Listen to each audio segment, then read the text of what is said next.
Voilà, on a parachat Toldot, deuxième partie, Dvar Torah. Voilà, on a vu dans cette paracha l'histoire de la confrontation entre Yitzhak et Rivka. Yitzhak qui préfère, qui aimait a priori Esav et voulait lui donner tous les brachot, toutes les bénédictions les plus importantes qu'il a héritées de son papa Abraham. C'est pas une petite bénédiction, c'est celui qui va hériter tout l'avenir de toute la gdusha du monde. Et Rivka, c'est marqué Ohevet et Yaakov, elle aime Yaakov. Voilà. Voilà. Et pour bénir Esav, on voit que Yitzhak, il lui dit voilà, Inena Zakanti, je suis âgé. Lo yadati yomoti, je ne sais pas quand je vais mourir. Et maintenant, Veata sana kelecha. Kelecha vekashtecha. Et maintenant, pardon, 2 minutes. Sana kelecha, je te prie, prends tes armes. Kelecha vekashtecha. Ton carquois et ton arc. Bon, c'est un peu du bon français. Après, Vetse Asade va au champ. Vetsud Ali Saïd, et prends du gibier pour moi. Voilà. Donc il lui demande de prendre tous ces instruments, toutes les choses, ces âmes, ça, pour prendre du gibier pour lui. Voilà, mon rêve, on voit dans cette paracha quelque chose de surprenant. Depuis quand Yitzhak Avinu, il aime des bons plats et qui parle de manger. Pourquoi il demande à Esav de lui chasser du gibier et de lui préparer matamim, pas seulement à manger, un bon manger. Il est 5 kiffeurs, c'est une. Alors, le Rambam a expliqué, parce que quand un homme, il reçoit de la nourriture d'un autre homme, eh bien, il y a un lien de la neshama de cette personne qui reçoit avec la personne qui donne. Et là, à ce moment-là, il peut le bénir. Voilà, moi,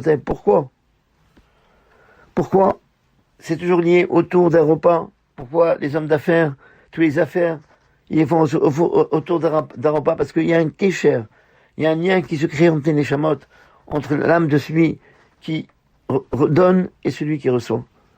Ça veut dire, il savait, il y a Yitzhak, le bijou entre guillemets qu'il avait de Esav. Et la preuve, il savait à qui il avait affaire. Nous, on a l'impression, voilà, c'est une des explications. On n'a pas le temps de voir cette explication, mais une explication. On savait à qui il avait affaire. Il savait à qui il avait affaire, Yitzhak. Et la preuve, c'est que quand Yaakov, il vient devant lui, et il se présente comme Esav. Yitzhak, il lui demande, approche-toi de moi. Va à Mouchra, je vais te toucher, mon fils. Est-ce que tu es mon fils Esav ou non? Et Rashi explique pourquoi il avait un doute. Parce que Yitzhak, il a dit dans son cœur. Alors, je vous lis les mots de Rashi. Enderech Esav. C'est pas l'habitude de Esav d'avoir le nom de Dieu toujours dans sa bouche. Et en plus, voilà.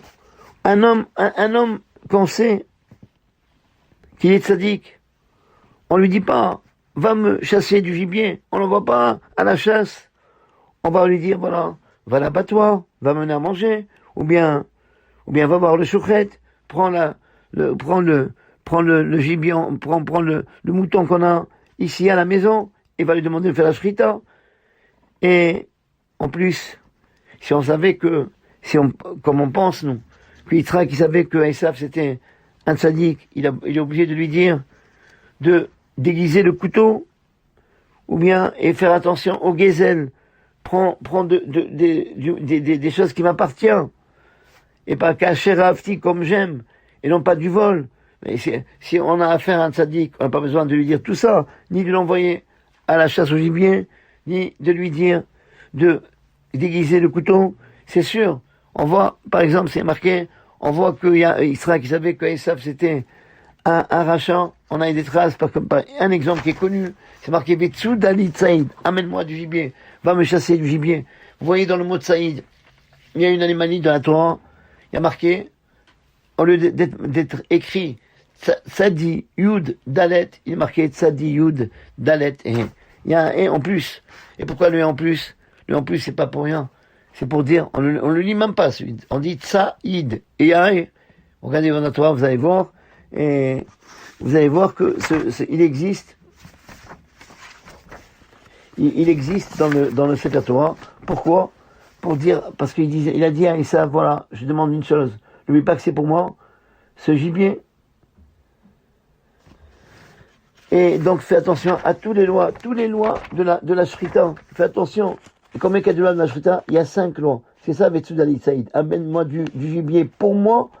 Et il précise, pour ne pas qu'il y ait équivoque, tu dois respecter les 5 lettres de la Shrita. Donc, on voit que Yitzhak, il savait à qui il avait affaire. Et comme il savait que c'était le rachat, et quand même il a voulu le bénir, il lui a donné plusieurs ordres. On se demande pourquoi. Pourquoi il demande Sana Kenecha, prends ton arme, prends ton arc, prends tes flèches, etc. Pourquoi il lui dit ça? Pourquoi lui il connaît plus de comment on va chasser que Esav? Il connaît son métier, c'est un professionnel Esav. Pourquoi il lui dit? Pourquoi? Bon, c'est marqué dans les Sfarim que le but de tous ces ordres, c'était pour donner une mitzvah sur chaque détail. Prends ton arme, une mitzvah. Teliecha, ton carquois. Cachetecha, ton arc. Va au champ. Regardez combien de mitzvot il lui donne. Et pourquoi? Parce que chaque action qu'il lui dit, ça devient une mitzvah. Il fait cette mitzvah pour le kivud avaim, pour le respect de son père. Et par contre, dans tous ces mitzvot qu'il y avait, il y a eu un piège pour Esav. Et il est tombé dans ce panneau. Pourquoi? Parce que toute sa vie, Esav a respecté son père. Il a fait ça avec beaucoup de don de soi. À tel point que Rabban Shimon ben Gamliel, il dit dans le Talmud, j'espère que j'arriverai à la moitié du degré du kiboud av, du respect des parents qu'il avait Esav. Et quand même, quand Yitzhak, il lui demande, va Seli matamim, fais-moi des ragoûts. Matamim, ça veut dire des bons ragoûts. Ba'avour tevach hanafshi, pour que mon âme, elle te bénisse. Il lui a promis que, en contrepartie de toutes les actions qu'il va faire, il va recevoir les brachot. Eh bien, il n'a pas réussi, Esav, de faire toutes ces actions-là pour la mitzvah de Kibbout Av, pour le respect de son père, mais seulement pour recevoir les brachot. Esav, il connaissait la valeur des brachot. Il savait que les brachot, ils étaient avant comme a dit tout à l'heure, chez Abraham Avinu. Le Midrash, il décrit qu'Abraham Avinu, il avait un diamant, il y avait une pierre précieuse. Et que chaque malade qui arrivait chez lui, il guérissait sans avoir besoin ni d'hôpital, ni de médecin. Et Yitzhak, il a reçu de ses brachot en héritage de son père. Et maintenant, ils vont, Bezat Hashem, à l'avenir, passer entre les mains de Esav. C'est une affaire en or. Il va devenir Esav, ce rachat, il va devenir Baba Esav. Le Baba, le plus grand Baba du monde. Diplômé par qui? Par Yitzhak. Maintenant, il n'a plus besoin de rentrer et voler des banques. Il va avoir des milliers de clients, de tout le monde qui vont venir. Pourquoi? Pour lui demander une bracha. La séduction, elle est tellement forte qu'il n'a pas résisté. Tout le tsaïd, toute la chasse, toutes les préparations que son père lui donne, il a fait pour un seul but. Pour recevoir les brachot, pour recevoir les bénédictions, et non pas pour respecter ses parents. Il aurait été protégé, mon réveil. C'est pour ça qu'il savait qu'il y avait un argent, et pour bénir un argent. Israël qui pensait que ça sert à rien de donner les brachot à Yaakov. Yaakov, c'est quelqu'un qui fait des mitzvot. Il n'a pas besoin de brachot. Il n'a pas besoin de bénédictions. Je sais qu'à un moment, Rav Kadouri, quand il venait en France, c'est les Talmidei Chachamim qui venaient, les érudits Torah qui venaient, il les renvoyait. Oui, ça veut, pourquoi, Baruch Hashem, vous êtes protégé par l'étude de la Torah, vous êtes protégé par les mitzvot. Qui a besoin de plus des mitzvot? Celui qui est rachant, celui qui est méchant, comme Barminan, entre parenthèses, comme un handicapé, c'est lui qui a besoin plus de ses parents que celui qui est en bonne santé et celui qui reçoit le maximum d'attention. C'est pareil. Alors qu'est-ce qu'il a fait pour lui donner brachot? On ne peut pas donner brachot gratuitement. Il a donné des mitzvot, comme il savait qu'il excellait dans la mitzvah de Kiboudav, dans le respect des parents. Donc il a des mitzvot qui vont dans son sens. Le problème, que les mitzvot pour que ça marche, les mitzvot qu'on fait, ils peuvent nous protéger que si quelqu'un il fait la mitzvah pour la mitzvah. Si Esav il a fait tous ces mitzvot-là pour le respect de son père, eh bien, il aurait été protégé. Il aurait sa bracha. Mais, comme il a fait tout ce que son père lui demandait, attention, mais pas pour respecter son père. Il a fait pour recevoir les brachot. Il n'a pas réussi à accepter, prendre des brachot. Et c'est comme ça que Yaakov est venu et a pris tous ses brachot. Yitzhak, il voulait à tout prix bénir son fils. Mais il a éprouvé, il lui a donné des épreuves pour qu'il ait, dans la mitzvah la plus forte pour lui, pour qu'il soit capable de recevoir ses brachot. Mais lui, il est tombé dans l'épreuve et automatiquement, il a perdu tout le srouf des brachot. Regardez, moi, t'as devant l'envoi. La force d'une mitzvah. Quand quelqu'un fait une mitzvah, même une mitzvah, et une mitzvah qui va dans notre sens. C'est pas une mitzvah qui est dure. Même une mitzvah qui vient, et qui est dans notre sens, qu'on aime. Comme là, il adorait cette mitzvah de Kiboudav Haim. Si on fait, c'est la force d'une mitzvah. La force d'une mitzvah, c'est que, même un rachat comme Esav, s'il avait accompli ses mitzvot, tous ces mitzvot, bien demandé, dans un but désintéressé, seulement parce qu'Hachem il a demandé de respecter ses parents, respecter surtout son père qu'il aimait, eh bien, il aurait eu droit à tous les brachot, et il aurait pris en héritage tous les brachot de qui? De Avraham Avinu. Pour dire combien la mitzvah peut protéger. Il y a dans un journal qui s'appelle Divrei Siach, une sheila de halakha, une question de halakha très intéressante, que le Rav Diner de Londres, il a envoyé au Rav Israël Zilberstein. Et la voici. Et en plein milieu de l'hiver, en hiver, alors les voleurs, ils ont trouvé à Londres une technique très simple pour découvrir les maisons où il n'y a personne le Shabbat, où les gens qui se trouvent dans l'appartement sont invités dans les quartiers orthodoxes. N'oubliez pas qu'à Londres, il neige sans arrêt. Toutes les maisons étaient au rez-de-chaussée. Alors ils voyaient. Est-ce que, pour savoir si les gens étaient chez eux à la maison, ou étaient dans une autre maison, ils voyaient, est-ce qu'il y avait la neige qui se trouvait autour de la maison? Est-ce qu'il y a les traces des pieds d'aller-retour? Donc s'il y a des traces de pieds, ça veut dire que dans cette maison, il n'y a personne qui est là, que les gens ils sont partis, ils sont sortis de chez eux.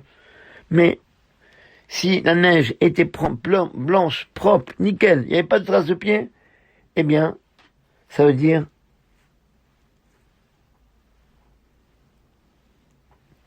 que les gens, ils sont restés chez eux à la maison, et donc il ne faut pas toucher à ces maisons-là, parce que il y a des habitants, et dans le cas, et quand ils trouvaient des traces de pieds, donc automatiquement, ils ouvraient la porte, et ils volaient tout ce qu'il y avait comme contenu.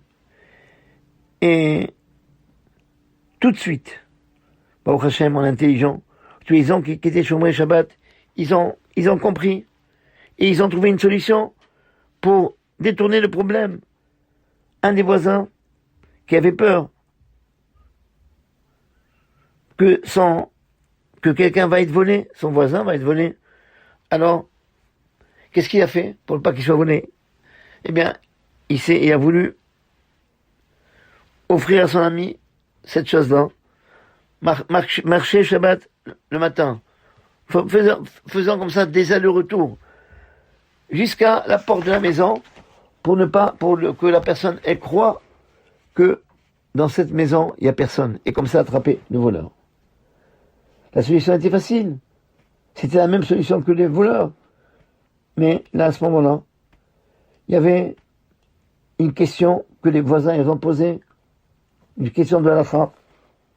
Est-ce qu'il n'y a pas un problème d'écrire? Parce que en général, quand un homme il marche, et quand il marche, il va avoir des traces de pieds, il n'y a aucun problème. Pourquoi? Parce que lui, il n'a pas la kavana, il n'a pas l'intention de faire des traces de pieds. Il veut marcher. Mais là, dans ce cas-là, au contraire, qu'est-ce qu'on veut? On veut créer des traces de pieds. Donc c'est une mélacha de Shabbat avec une kavana, une intention de faire. Et c'est ça qu'on veut. On veut faire des traces de pieds. Mais c'est vrai. On pourrait répondre que c'est vrai, mais dans la neige, rien ne va rester. Ces traces, c'est pas comme l'écriture qui est, pour être envers, transgresser le digne de Kotev d'écrire, il faut que ça dure. Là, ça va pas durer. Mais quand même si ça dure pas, n'oubliez pas que Shabbat, faire des écritures qui ne durent pas, c'est assourd, ou bien effacer ce qui ne dure pas, c'est quand même une halakha, une interdiction des rabbanan. Comme par exemple quelqu'un qui écrit dans le sable, ou bien il y a, par exemple, on a le chauffage qui est fort, il y a de la vapeur, et de la buée qui est sur les fenêtres, et on écrit sur les fenêtres, ça va pas durer. Mais c'est pas assaut de la Torah, parce qu'il faut écrire avec quelque chose qui dure. Là, ça dure pas, mais quand même, c'est assaut midrabanan. Et donc, le Rav Diner, il a posé la question, est-ce qu'il y a une façon de faire pour que ce soit moutard? Eh bien, le Rav Zilberstein a répondu, pour ne pas avoir de problème, eh bien, que le voisin y met les chaussures à l'envers. Et donc, il met, par exemple, la chaussure du pied gauche dans le pied droit et l'inverse. Le pied droit sur le gauche.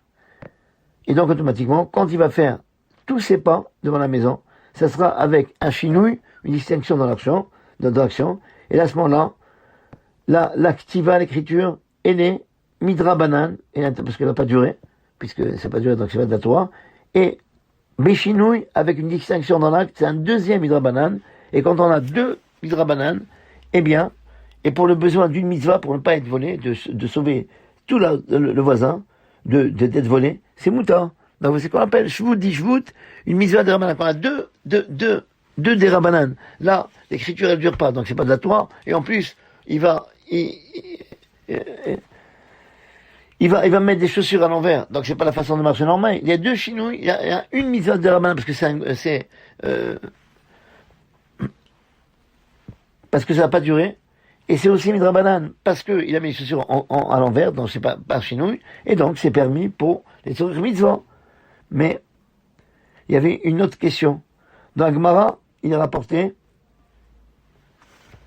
que il y a des choses que si on les fait, on risque d'oublier son étude. Et une des choses, c'est quoi? C'est quand quelqu'un, il met ses chaussures à l'envers. S'il met la chaussure droite dans le pied gauche, eh bien, il change de chaussure, eh bien, il oublie, comme ça, c'est une des choses, on ne peut pas expliquer pourquoi, mais en tous les cas, c'est comme ça que c'est marqué dans le Talmud, dans Orayot, c'est Daf Yud Gimel Amud Bet, qui font oublier. Eh bien, et il dit, moi, j'ai beaucoup envie d'aider mon ami, mais ce juif, il dit, mais je veux pas oublier aussi, d'un autre côté, je veux pas oublier tout ce qu'il a étudié. Et celui qui met les chaussures à l'envers, il oublie tout ce qu'il a étudié. Le Rav Zilberstein, il a posé la question à Zechet Tzadik Livracha, on peut dire que ça tombe très bien, c'est son année, le décès, à Rav Kanivski, et qui a répondu, non. Dans Zmirot Shabbat, dans les chants de Shabbat, on dit, il y a une réponse pour lui. Il y a marqué, Yom Shabbaton en Nishkoach. Le Shabbat, on n'oublie pas. Zichro, sans souvenir, il est comme une odeur, Kereach HaNichoach, comme une odeur agréable. Ça veut dire que quand on fait une mitzvah, Shabbat, quand on fait une mitzvah pour les besoins de Shabbat, alors on va pas oublier, il n'y a pas le problème d'oublier son étude. Si le juif, il a changé ses chaussures pour le Shmirat Shabbat, pour respecter Shabbat, eh bien, il n'y a pas de risque qu'il va oublier son étude. Pour dire, c'est une preuve pour nous, combien une mitzvah, elle peut nous protéger. Combien elle peut protéger, c'est ceux qui étudient. Mais une mitzvah, n'oubliez pas, qu'elle ne peut sauver l'homme qu'à partir du moment où il fait la mitzvah, l'Eshem Shamaim, sans aucun intérêt. Quand on a intérêt, tout tombe. Voilà, Esav, il aurait pu avoir tous les brachot.